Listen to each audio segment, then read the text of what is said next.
Everyone forgets one important thing about Counselor Troi in Star Trek Generations' controversial Enterprise destruction.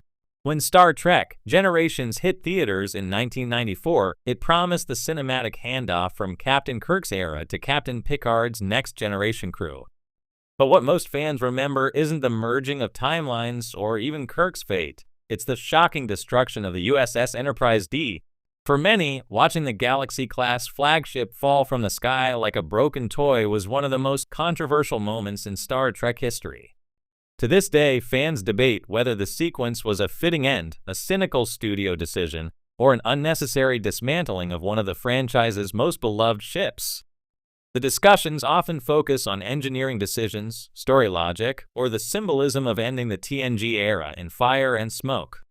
Yet, in all the arguments about who was responsible and what it meant for the future of Star Trek, one detail tends to get overlooked. Counselor Deanna Troi was the officer at the helm during the final moments of the Enterprise D, and that fact changes the conversation in ways that rarely get explored. The unexpected helmswoman. By the time Generations reached its climax, the Enterprise D had already endured sabotage, a warp core breach, and the desperate separation of saucer and star drive. The star drive exploded, sending the saucer tumbling helplessly toward the surface of Viridian 3. Someone needed to take control of the spiraling mass of steel and bring it down in a way that preserved as many lives as possible. The job fell not to Data, Geordi, or Riker, but to Counselor Troi. Traditionally, Troi was the ship's empathic officer, guiding Picard and the crew through psychological and diplomatic challenges. Her position on the bridge was never tied to command decisions in the same way as Riker's or Worf's. And yet, there she was, at the helm during one of the most critical moments in Star Trek history. This was no accident. Generations made a deliberate choice. Troi would be the one steering the Enterprise in its dying moments. Why fans misremember the scene? If you ask most fans who was at the helm when the Enterprise D crash-landed, a surprising number will answer Data or Geordi. These characters are closely tied to technical expertise, so it makes intuitive sense. Others might assume Riker or Picard. After all, shouldn't the captain or first officer command the controls in an emergency? But the truth is that Troi, the ship's counselor, had taken the helm earlier in the movie. It's a blink and you'll miss it moment, but it's one of those practical choices the Next Generation often made. In an emergency, officers stepped outside their usual duties. Troi was fully Starfleet trained, after all, and capable of piloting the ship. The problem is that her role in the crash became the butt of jokes. For decades, fandom's shorthand has been, Troi crashed the Enterprise. The statement oversimplifies what happened, but because the saucer ended up buried in the surface of Viridian 3, the association stuck. In fact, Marina Sirtis herself has joked at conventions that she was forever blamed for the destruction of the ship. This reputation obscures a deeper truth. Troi didn't cause the destruction of the Enterprise. She helped save the crew from total annihilation. A no-win scenario. When the warp core breach tore through the star drive section, the saucer separation was an act of desperation. Without engines, weapons, or shields, the saucer had only momentum and gravity to determine its fate. In essence, Troi was put into a no-win situation. There was no chance of avoiding a crash. The only variables were how catastrophic it would be and how many people would survive. Troi didn't have the luxury of Picard's moral debates or Riker's tactical calculations. She had seconds to stabilize a massive starship as it hurtled toward the surface. And she did. The saucer hit hard, yes, but it came down in one piece. Fire and wreckage spread across the Viridian landscape, yet the majority of the crew lived. In pure Starfleet terms, this was not a disaster, it was a miracle of survival. But because the Enterprise D was destroyed, fans focused on the loss rather than the lives saved. Troi's role, instead of being recognized as heroic, became shorthand for failure. The symbolism of Troi at the helm. There's also a symbolic weight to Troi piloting the ship at its end. The Enterprise D was more than just a starship, it was home.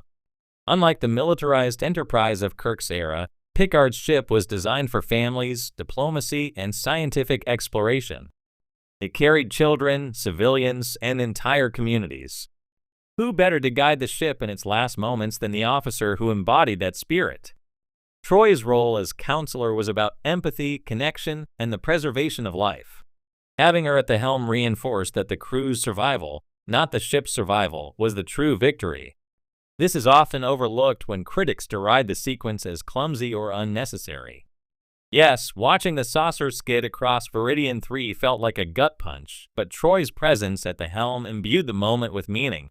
The Enterprise D's destruction wasn't about defeat, but about ensuring that her people lived to continue the mission elsewhere. The gendered lens of blame. It's worth acknowledging that part of why Troi's role is forgotten, or remembered only as a punchline, has to do with gender bias.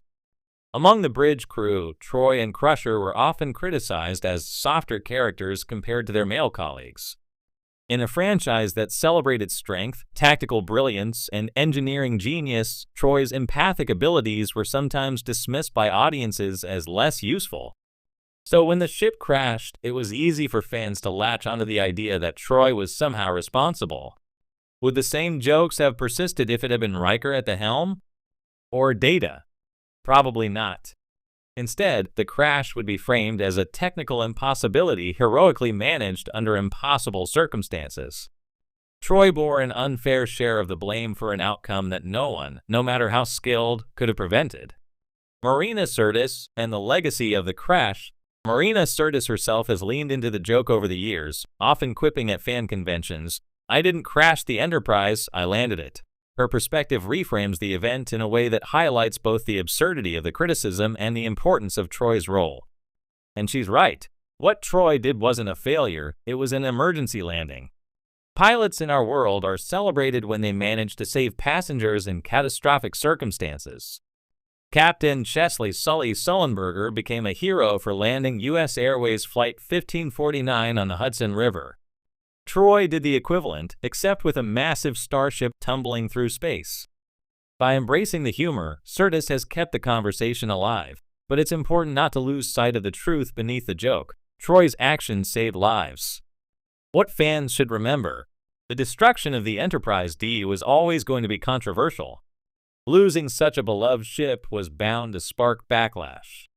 But blaming Troi misses the point of the scene entirely. Her role as the helmswoman in that crisis was a reminder that Star Trek has always been about people, not hardware. The loss of the Enterprise D cleared the stage for the more cinematic Enterprise E, but it also underscored a core truth: the crew, not the ship, is what endures. Troi piloted the saucer down because she was the embodiment of that truth. She may not have been the most obvious choice, but she was the right one. And when the dust settled on Viridian 3, the people of the Enterprise survived to carry on their mission. Conclusion: Troi's heroic landing. Nearly 3 decades later, the image of the Enterprise D crashing still